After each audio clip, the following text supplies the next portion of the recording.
Gloria a Dios. Mis amados hermanos, sean todos ustedes bienvenidos a este estudio de la palabra del Señor, del libro a la epístola a los romanos. Amén. Estamos en el tema número 14. Tema número 14. Este tema se titula Hacedores de la palabra y no oidores. No tan solamente oidores. Hemos leído estos versículos de la palabra del Señor donde nos habla de esta manera. Dice: tú te llamas judío, te apoyas en la ley y te glorías en Dios. Conoces su voluntad e instruido por la ley apruebas lo mejor. O sea, cuando se trataba de responder preguntas acerca de la ley de Dios, aquellos judíos contestaban de una manera correcta, Pero vamos a ver qué es lo que el apóstol Pablo condena de ellos. Dice: estás convencido de que eres guía de los ciegos, o sea, de aquellos que no conocen la palabra de Dios, luz de los que están en tinieblas, o sea, de los gentiles, de los pobres pecadores, entiéndase de esa manera. Luego dice: instructor de los ignorantes, o sea, de los indoctos, o sea, de la gente que no conoce la palabra de Dios. Luego dice: maestro de niños y que tienes en la ley la forma del conocimiento y la verdad. Tú pues que enseñas a otro, ¿no te enseñas a ti mismo? Pregunta el apóstol. Tú que predicas que no se ha de robar, pregunta, ¿robas? O sea, ¿con qué cara tú enseñas que no se debe robar? Sin embargo, ustedes lo hacen, dice el apóstol Pablo. ¿De qué manera? Pues acuérdense que en ese tiempo muchos de los sacerdotes o los llamados sacerdotes de Israel, los llamados pastores de Israel, lo que hacían es robarse las ofrendas, ¿verdad? Los diezmos que se hacía del pueblo de Dios. Tú que dices que no se ha de adulterar, dice, ¿adulteras? Tú que abominas de los ídolos, ¿cometes sacrilegio? O sea, les está confrontando, les está diciendo las cosas como deberían de ser. Amados hermanos, en esta noche quisiera yo tocar este tema, que justamente hemos llegado a esta parte de estos versículos, donde el apóstol Pablo enfatiza que un cristiano, una persona que se dice creyente, seguidor de Cristo, no solamente debería ser una persona llena del conocimiento de Dios, sino dar el próximo paso a crecer y dar frutos. ¿Pero qué necesito yo para poder crecer y dar frutos? La pregunta sencilla sería: ¿qué necesita una semilla para poder crecer? ¿Verdad? Ustedes me responderán, pues obviamente tierra. ¿Y después qué necesita? Necesita agua. Bueno, vamos a ver en esta noche qué es lo que nos quiere enseñar Dios en esta parte de estos versículos. Amén, que hemos llegado. La mayoría de personas en todo el mundo corrige y habla en contra de los demás a causa de sus defectos. Eso es totalmente verdad, ¿verdad? Porque vemos cómo la mayoría de personas siempre busca el defecto de los demás y nunca admite sus pecados o sus errores. Los padres enseñan a los hijos qué es lo que deben hacer y qué es lo que no deben de hacer. Los padres enseñan y les dicen, por ejemplo, no mientas a tu madre, mucho menos me mientas a mí. Pero ellos cometen mentiras más atroces, ¿verdad? Más fuertes. Y el niño se preguntará: ¿con qué cara mi papá me dice que yo no mienta si él lo hace todos los días? Entonces, pero solamente hablan, o sea, solamente enseñan y les dicen: no mientas, no robes, hijo, no robes, hija, mas no dan el ejemplo. No digo que todos sean así, porque un padre cristiano obviamente debe dar un ejemplo a su familia, a sus hijos. A lo contrario, ese padre, cuando llegue el momento de disciplinar a sus hijos, nunca va a poder tener la autoridad de decirle: hijo, ¿por qué hablas de esa manera? ¿Por qué te expresas de esa manera? Si el padre o la madre habla las mismas palabras, que son palabras, groserías muchas veces, que son palabras oeces, que son palabras malas, que la gente del mundo habla, pues, porque esa es su forma de expresarse. Entonces, lo que debe hacer, ¿verdad?, es enseñar con el ejemplo. Si no enseñamos con el ejemplo, hermanos, no podemos tener una autoridad de decir o de hablar. Por ejemplo, si yo viniera acá y les diría, hermanos, no sean ladrones, tráigase sus diezmos, ¿verdad? No sean ladrones, etcétera. Pero si yo no diezmo, imagínate, ¿con qué cara lo digo, verdad? Entonces, cuando decimos saber la Biblia y no lo practicamos, eso nos hace mentirosos. Eso nos hace hipócritas. ¿Qué significa hipócrita? Una persona con distintas personalidades. Cuando dicen, este hermano tiene doble cara. ¿Por qué? Porque en su casa es así, en su casa es así, pero en la iglesia es diferente. Entonces, cuando decimos saber la Biblia, o sea, conocer la palabra de Dios, y no vivimos lo que conocemos y no practicamos, eso nos hace mentirosos. En el tiempo de Jesús, los judíos estaban divididos en varios grupos que estudiaban y enseñaban la ley de Dios. Acuérdense que cuando se produjo el silencio de Dios, o sea, cuando Dios ya no mandó más, ¿cómo se dice esto? Profetas. Dios ya no mandó más profetas.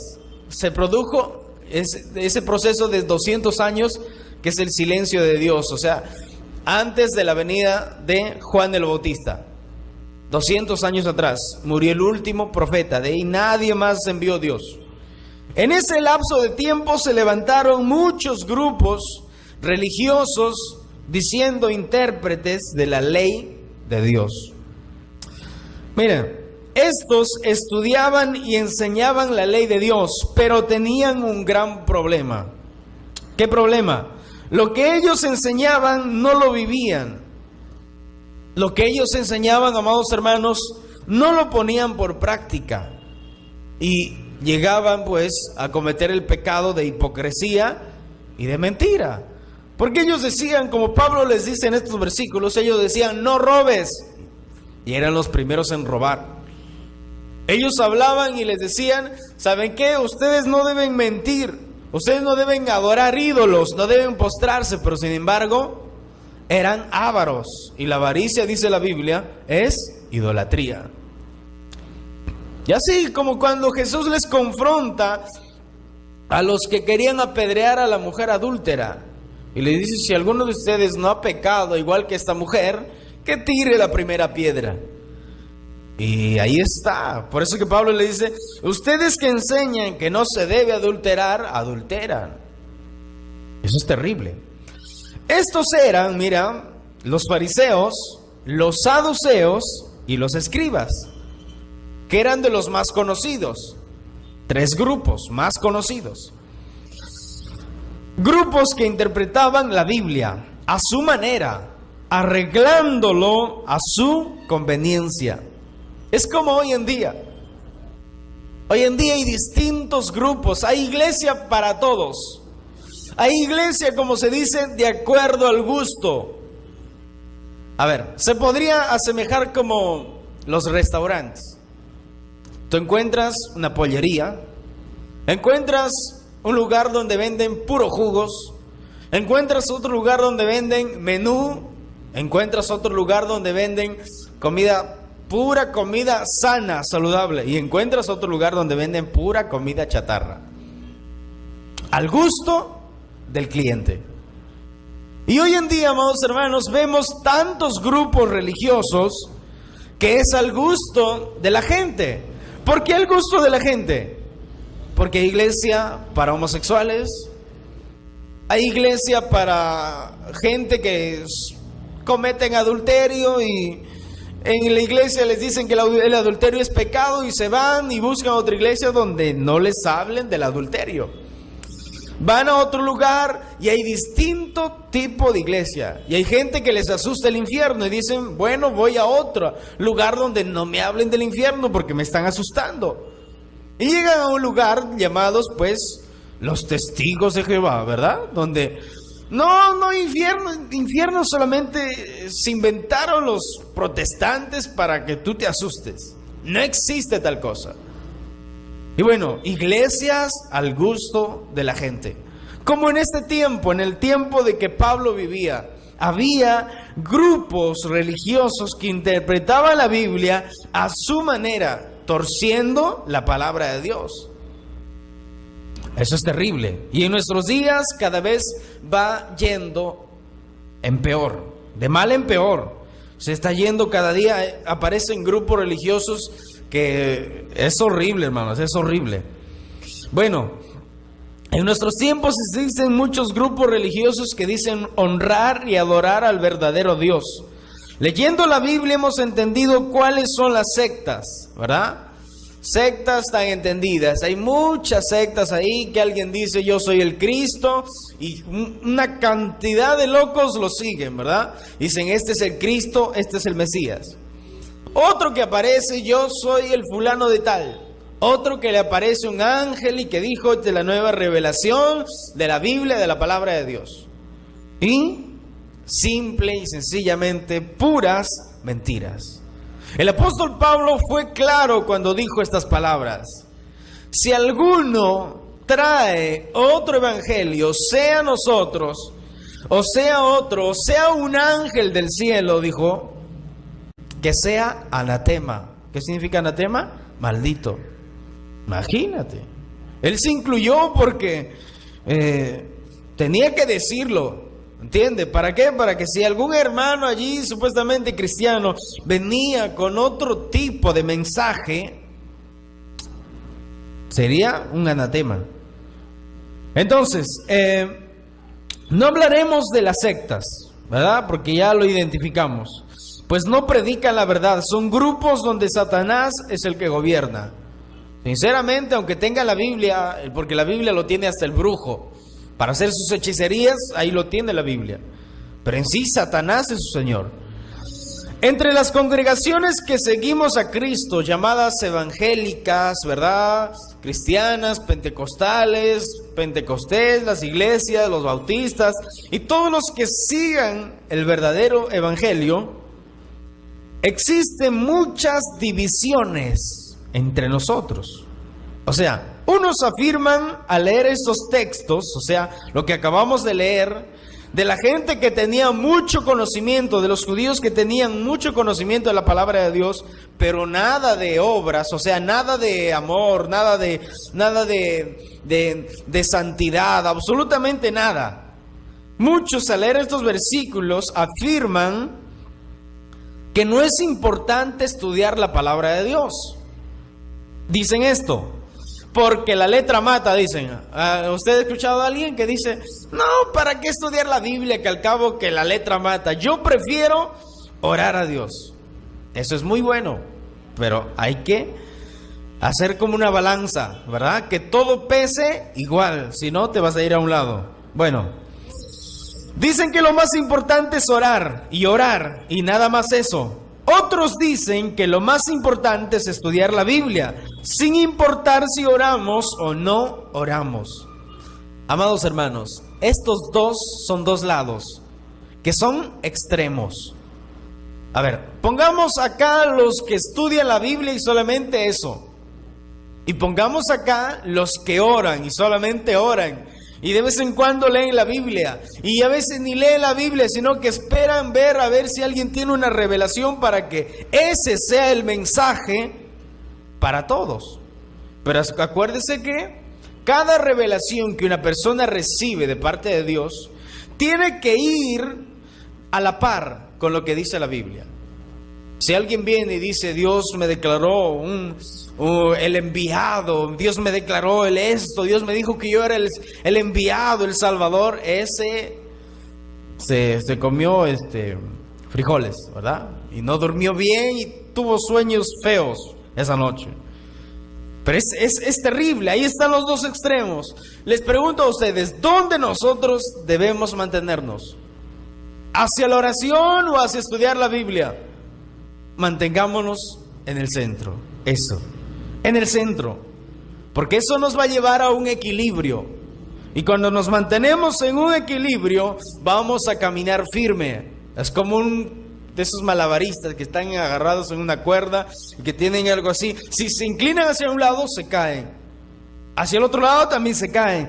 Pero si van en un equilibrio, van a seguir hacia su meta. Amén.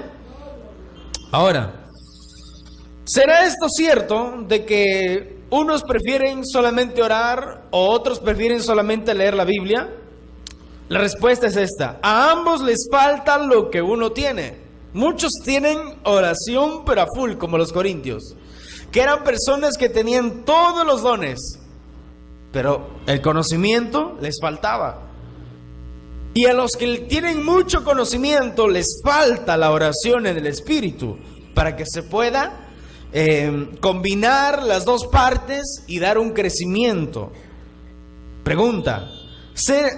Les pregunto a ustedes, ¿será que una lámpara podrá dar luz sin tener aceite o sin tener combustible? Usted que vivió por ahí, que vivimos en la sierra donde no había luz eléctrica ni nada, sino que agarrábamos ahí un candil, ¿verdad? Una lámpara, echabas ahí combustible y salía la mecha y prendía.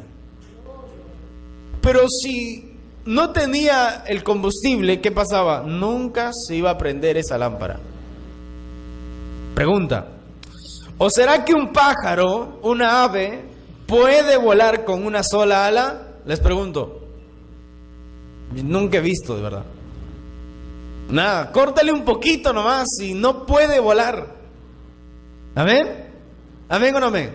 Apláudele al Señor, fuerte, fuerte, gloria a Dios. Denle un aplauso fuerte al Salvador. Hermanos, la Biblia nos enseña que un pueblo sin conocimiento está destinado a sufrir. Está destinado a sufrir, incluso a llegar a un sufrimiento tan pero tan terrible. ¿Por causa de qué? Por falta del conocimiento de la palabra de Dios. Isaías capítulo 5, versículo 13 dice de esta manera. A ver, desempolven su Biblia. Diga gloria a Dios.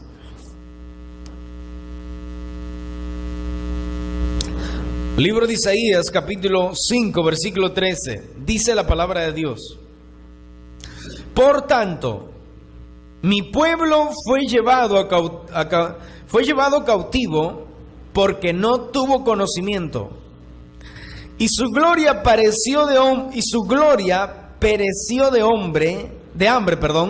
y su multitud se secó de sed. Otra vez.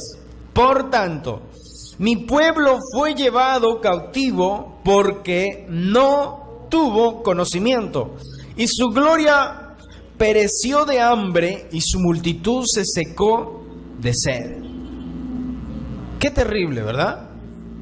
O sea, Dios había dado una ley y ellos no les importó meditarlo. No se interesaron en leer, no se interesaron en aprender la ley de Dios, la palabra de Dios, para ponerlo por obra.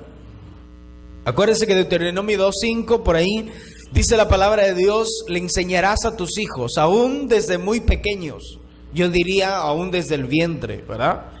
Porque desde ahí ya, según los doctores, ya entienden los bebés.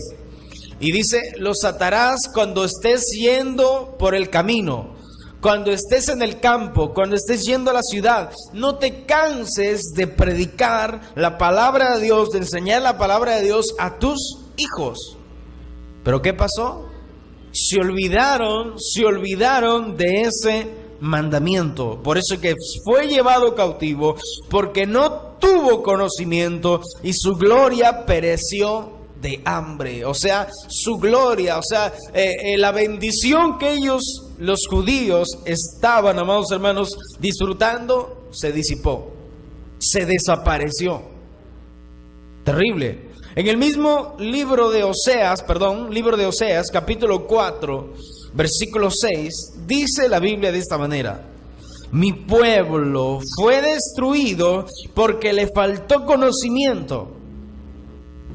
O sea, mi pueblo fue llevado a cautiverio, fue llevado a la destrucción, fue llevado a ser derrotado, a ser destruido, porque no se interesaron en aprender mi palabra, dice Dios.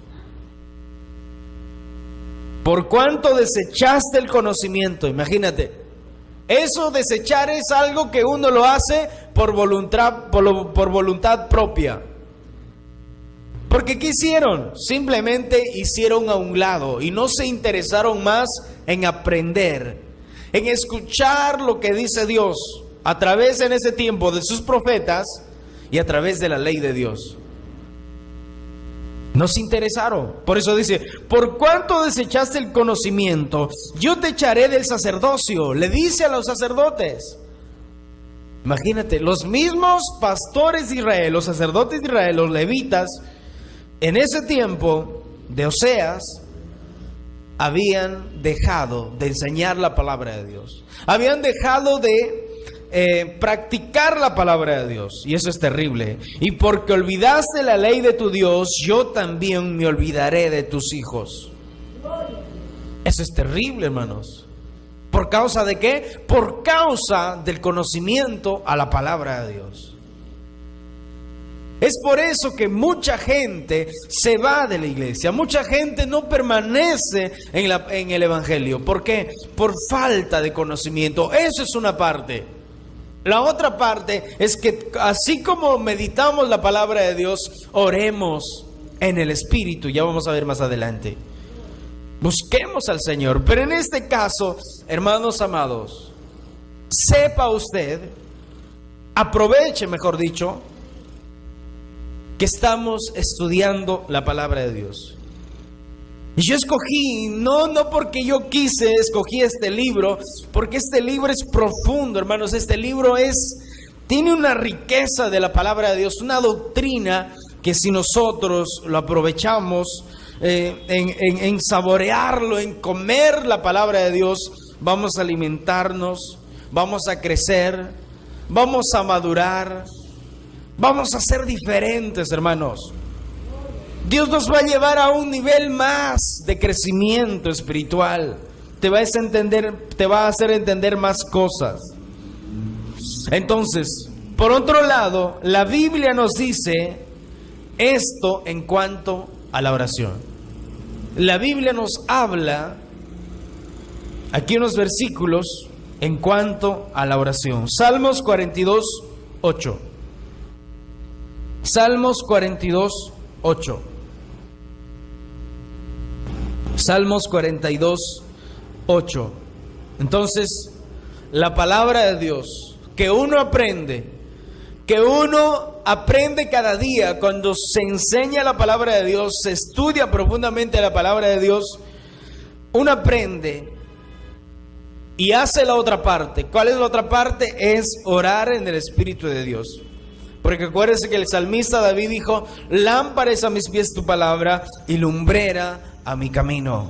Entonces la palabra de Dios es como una lámpara que, combinada con el aceite, según las 10 vírgenes, la parábola, combinada con el aceite, producen luz.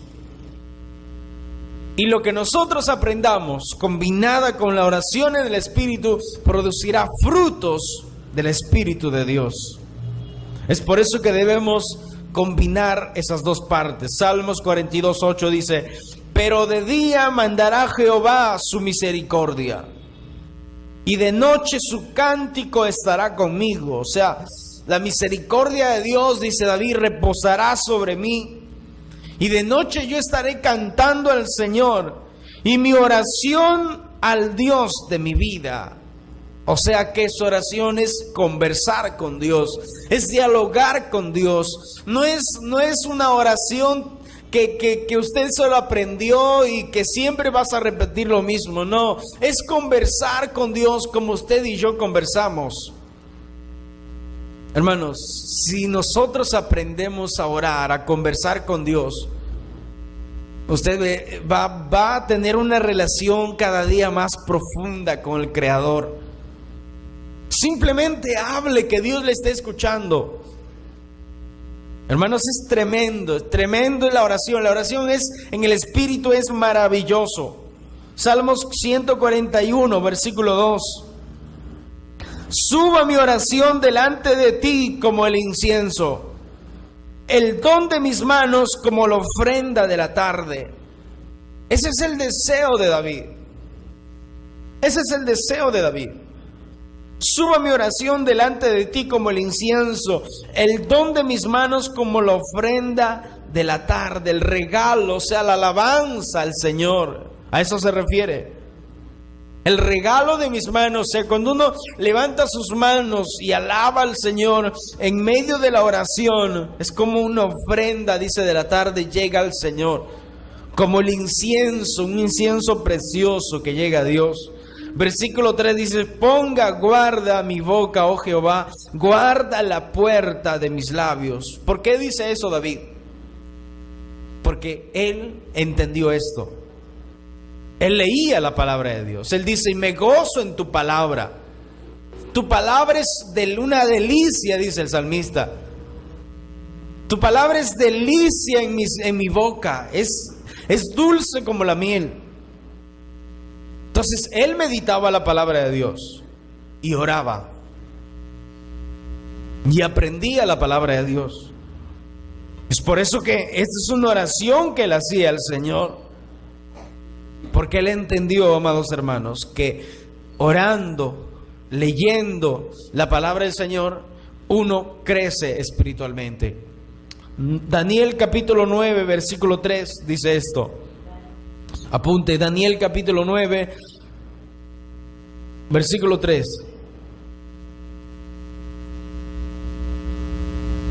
Dice,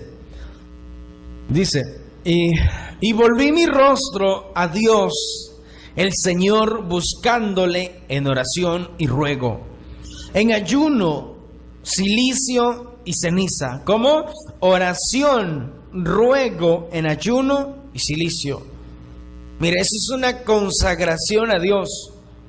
4. Lloré a Jehová, mi Dios, e hice confesión diciendo, ahora Señor, Dios grande, digno de ser temido, que guardas el pacto y la misericordia con los que te aman, y que dice, y guardan tus mandamientos.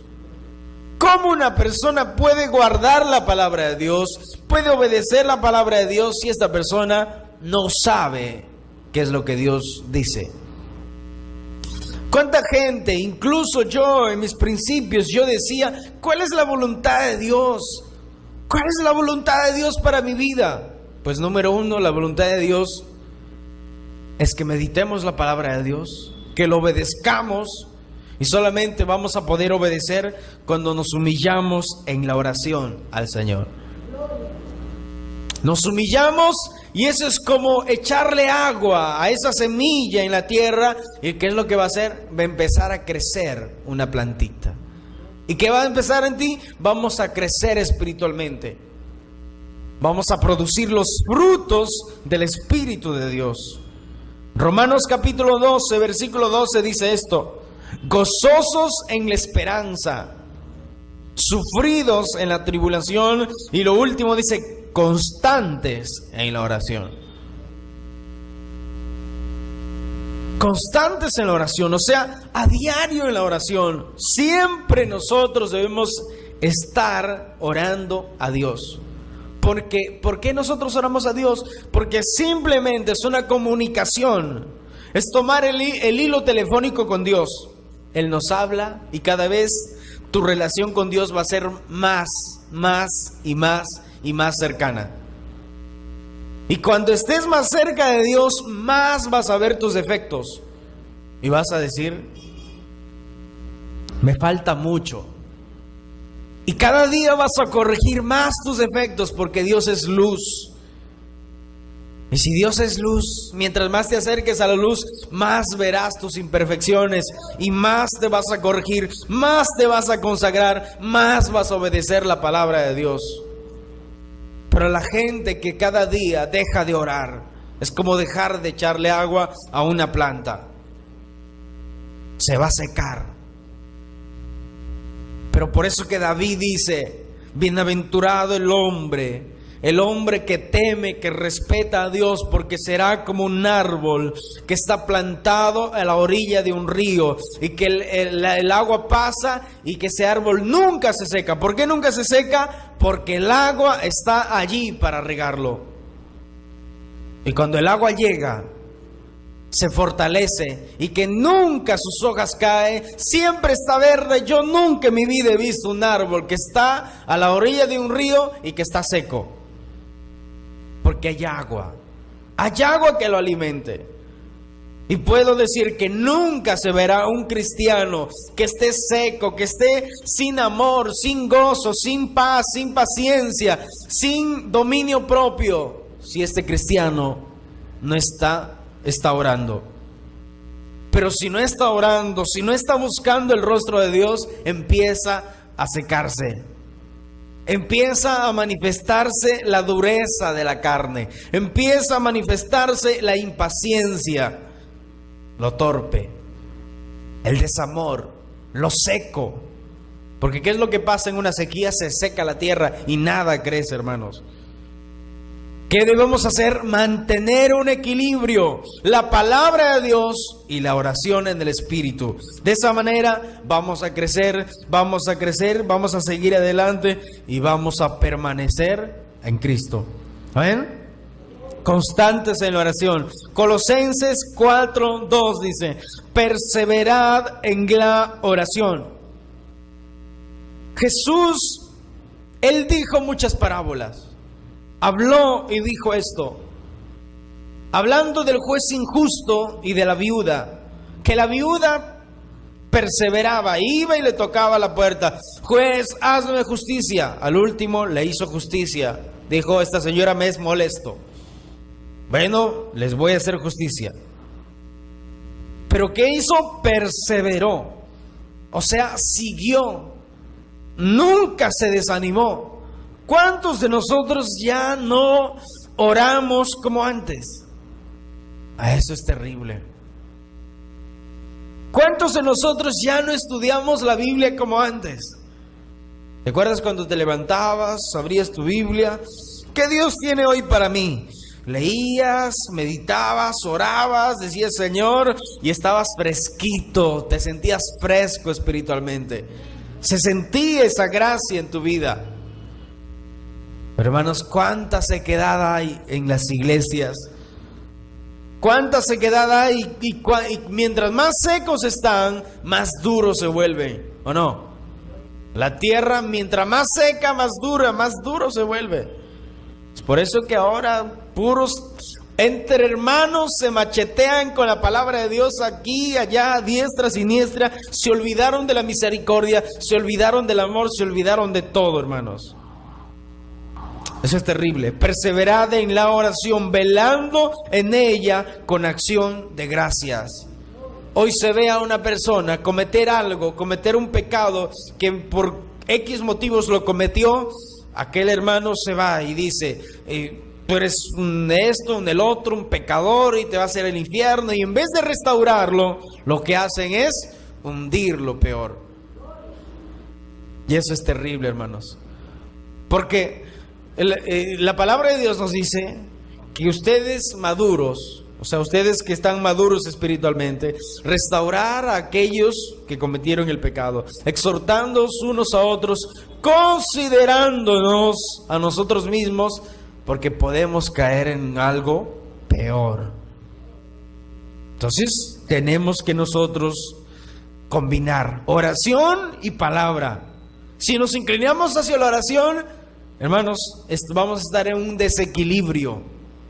A ver, ¿podrá una persona vivir solamente con agua? No vive. ¿Podrá una persona solamente vivir comiendo todo el día seco? No vive, hermanos.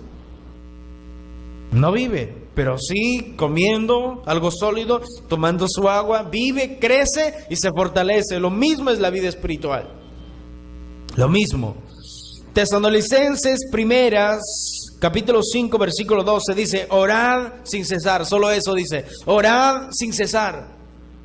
Esa es la forma más sencilla que pudo describir el apóstol Pablo. Orad sin cesar. ¿Por qué orar sin cesar? Porque nosotros como cristianos debemos tener una costumbre de orar. Nunca se olvide de orar. Hermano, es que no puedo estar en mi trabajo orando. Sí puedes. En tu mente habla con Dios. Trata de ocupar tu mente pensando en las cosas de Dios.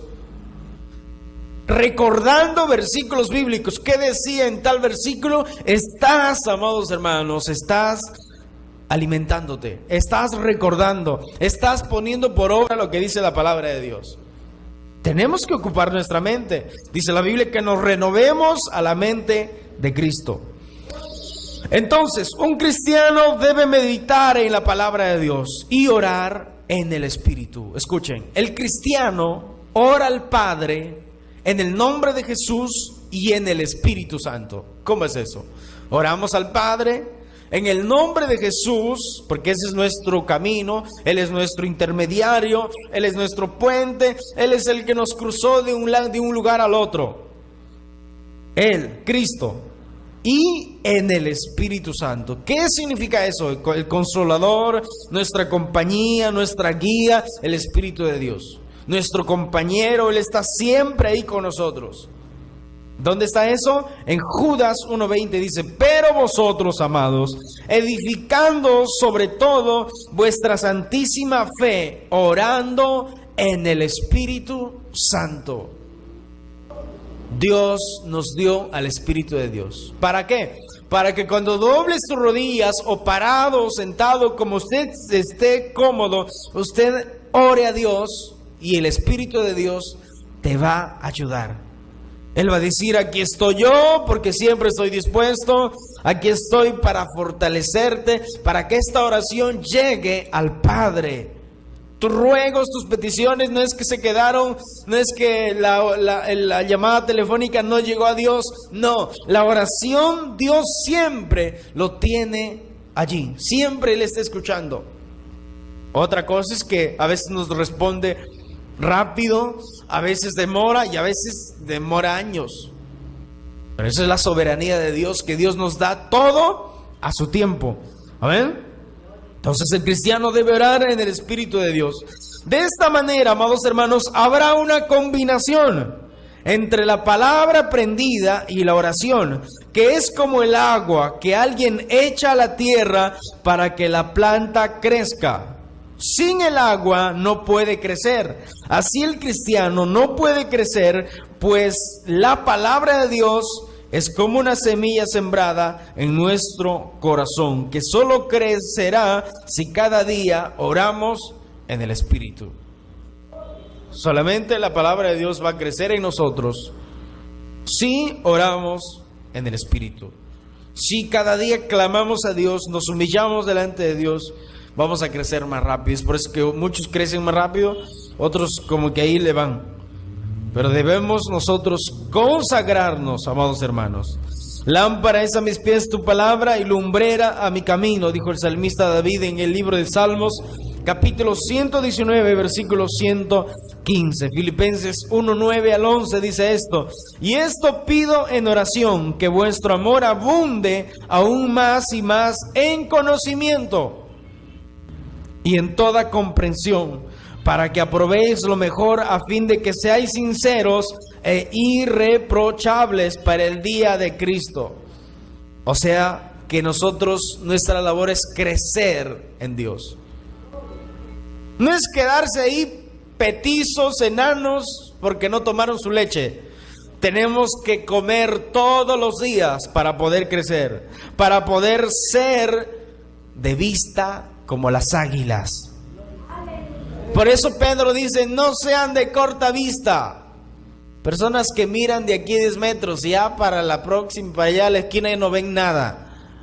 Seamos, dice la Biblia, como las águilas, que veamos pero bien lejos. Eso te enseña que una persona madura espiritualmente, amados hermanos, va a llegar lejos. Mientras más preparado estés, mucho mejor. Mientras más dones tú tengas, más te va a usar Dios. Mientras más conocimiento tengas, más te va a usar Dios. Eso es lo bíblico. Llenos de frutos, dice, de justicia, que son por medio de Jesucristo, para gloria y alabanza de Dios. ¿Llenos de qué? Llenos de frutos. ¿Cuáles frutos? De amor, de paz, de gozo, de paciencia, de dominio propio, de fidelidad a Dios y de todos los frutos que se menciona en la Biblia. Efesios 4:13 dice esto: hasta que todos lleguemos a la unidad de la fe y del conocimiento del Hijo de Dios, a un varón perfecto, a la medida de la estatura de la plenitud de Cristo. ¿Cómo es eso? ¿Cuál es la voluntad de Dios? La voluntad de Dios no es que usted sea primeramente el más rico del mundo. Dios quiere que lleguemos a la estatura de Cristo. Ese es el reto, ese es el límite que Dios pone. Alguien dirá, eso es imposible, hermano. Pero escuchen, nosotros todos los días tenemos que esforzarnos. Tenemos que dejar de practicar lo que hoy practicaste. Ya no lo practiques mañana. Si quizás somos renegones, etcétera, hablamos ligeramente, evitemos hacer eso. Si eres un preocupado que todo el tiempo estás allí, ¿qué será de mí? Pobrecito de mí. Olvídate de eso, corrige eso y sigue adelante. Confía en Dios, descansa en el Señor. Amén. Denle un aplauso al Señor, les veo serios.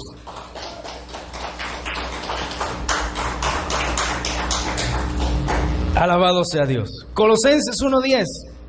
Para que andéis como es digno del Señor, agradándole en todo. ¿Cómo? Para que andéis como es digno del Señor, agradándole en todo, llevando fruto en toda buena obra y creciendo en el conocimiento de Dios, llenándose de la palabra de Dios.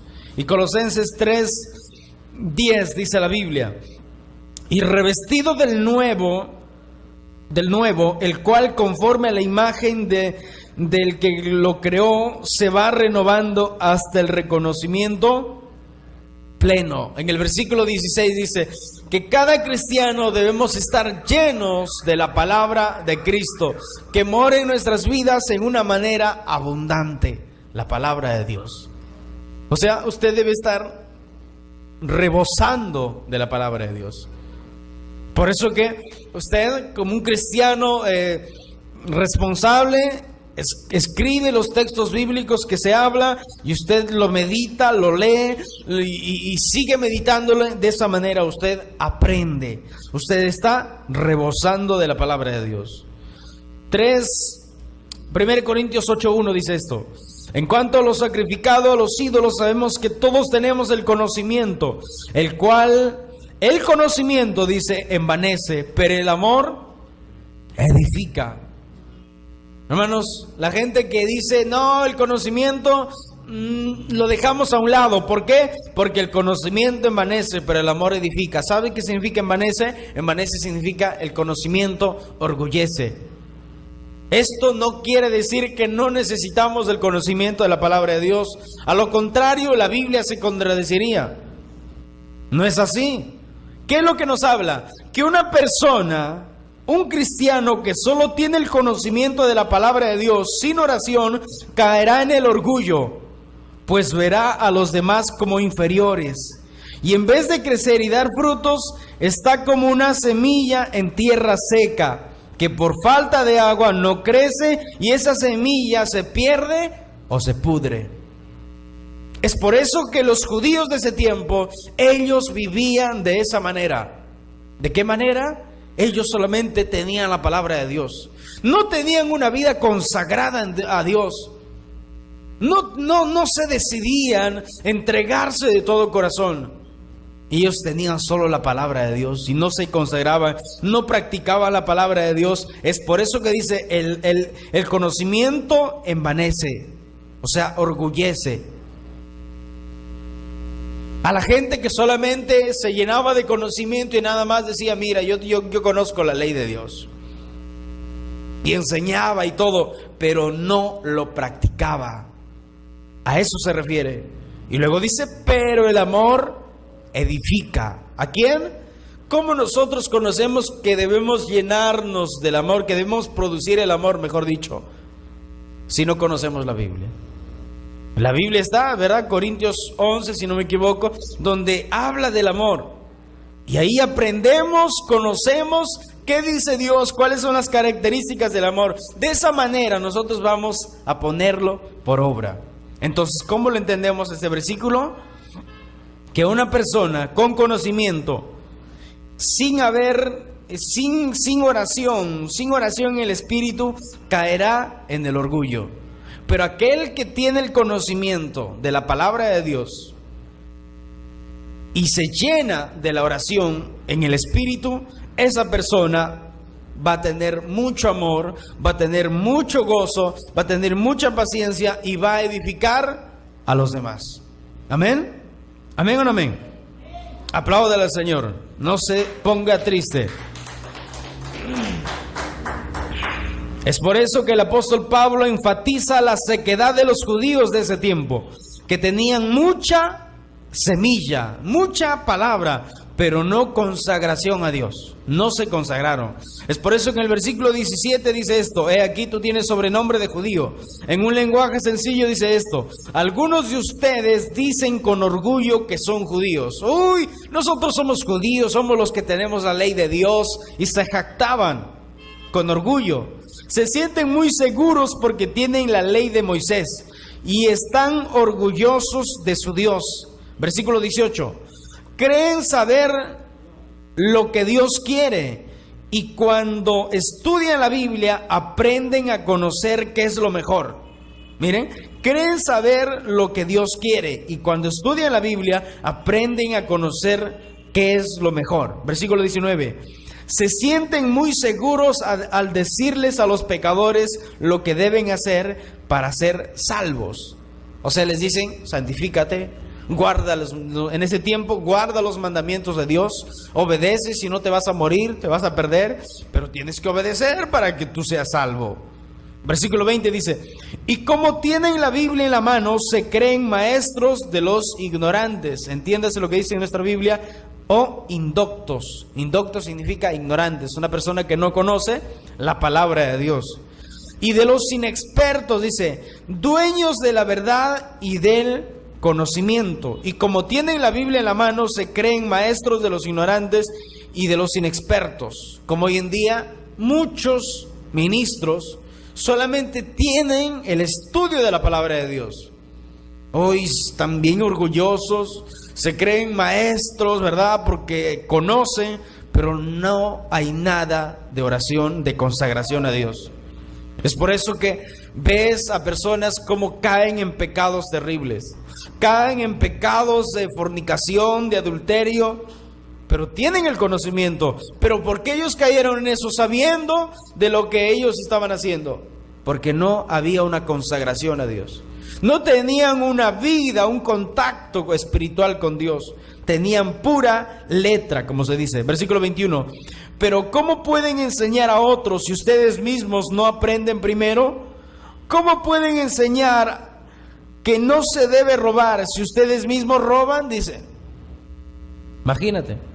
Es como el pastores, ¿verdad? Que enseña, dice, no roben ustedes, no sean ladrones, entreguen sus diezmos y ellos son los primeros en robarse.